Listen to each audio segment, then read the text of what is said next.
Assalamualaikum warahmatullahi wabarakatuh. Perkenalkan, nama saya Ilham Afinda dengan NIM C0D02339. Saya dari Prodi Perpajakan angkatan tahun 2023. Baiklah, di sini saya akan mempresentasikan tentang PPh pasal 2 tentang pemungutan PPh pasal 22. Baiklah, yang pertama itu apa itu PPh pasal 22? PPh pasal 22 adalah pajak yang dikenakan atas kegiatan perdagangan barang, baik pada transaksi jual beli oleh pemerintah, badan tertentu, maupun kegiatan impor barang. Pemungutan PPh pasal 22 dilakukan oleh pihak tertentu yang ditunjuk sebagai pemungut pajak, seperti bendahara pemerintah, badan usaha milik negara atau BUMN, importir, dan agen tunggal pemegang merek atau ATPM. Selanjutnya, pihak pemungut PPh pasal 22.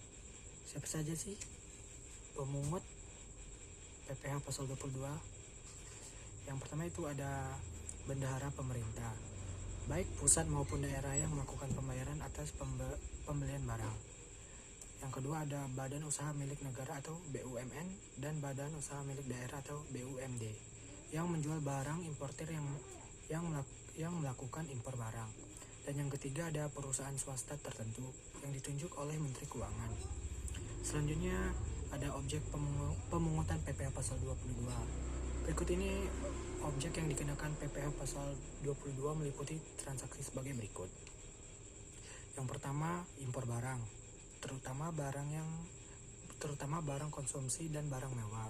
Yang kedua ada penjualan barang oleh produsen atau badan tertentu.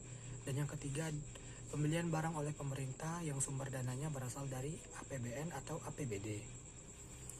Berikut ini ada tarif pemungutan PPh pasal 22. Tarif pemungutan PPh pasal 22 berbeda tergantung pada jenis transaksi. Beberapa tarif yang umum adalah sebagai berikut. Yang pertama, impor barang umum oleh importir yang tidak memiliki API atau angka pengenal importir sebesar 7,5% dari nilai impor. Yang kedua ada impor barang oleh importir dengan API sebesar 2,5% dari nilai impor. Dan yang ketiga, penjualan kendaraan bermotor oleh agen tunggal pemegang merek atau ATPM sebesar 0,45% dari harga jual.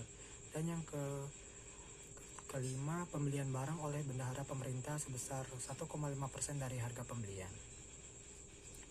Selanjutnya ada mekanisme pemungutan PPh pasal 22.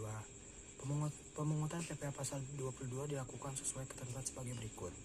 Yang pertama itu ada pada saat pembayaran atau penyerahan barang dalam transaksi penjualan barang oleh badan tertentu seperti BUMN, BUMD, atau instansi pemerintah. Yang kedua, pada saat barang masuk ke dalam wilayah pabean dalam hal impor barang oleh importir.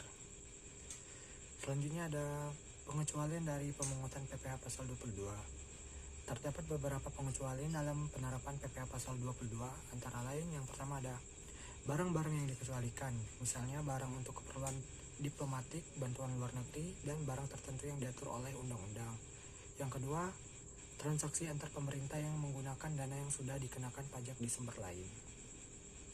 Selanjutnya ada sanksi atas keterlambatan penyetoran atau pelaporan. Jadi jika terjadi keterlambatan dalam penyetoran atau pelaporan PPh pasal 22, sanksi yang dikenakan meliputi yang pertama itu denda keterlambatan sebesar 2% per bulan dari jumlah pajak yang harus disetor. Kemudian sanksi administrasi lainnya itu sesuai dengan ketentuan dalam Undang-Undang Ketentuan Umum Perpajakan atau KUHP. Berikut ada contoh kasus pemungutan PPh pasal 22. Contoh pertama yaitu impor barang, seorang importir mengimpor barang elektronik senilai 500 juta dengan API. PPh pasal 22 yang dikenakan adalah 2,5%, yaitu dikali 500 juta mendapatkan hasil 12,5 juta. Dan contoh kedua yaitu penjualan barang oleh BUMN PT XYZ. Sebuah BUMN menjual alat berat dengan nilai transaksi sebesar 1 miliar. PPh pasal 22 yang dipungut adalah 1,5% kali 1 miliar sama dengan 15 juta. Baiklah, sekian presentasi dari saya. Apabila ada kesalahan dalam penyampaian, saya mohon maaf, saya akhiri. Selamat Siap.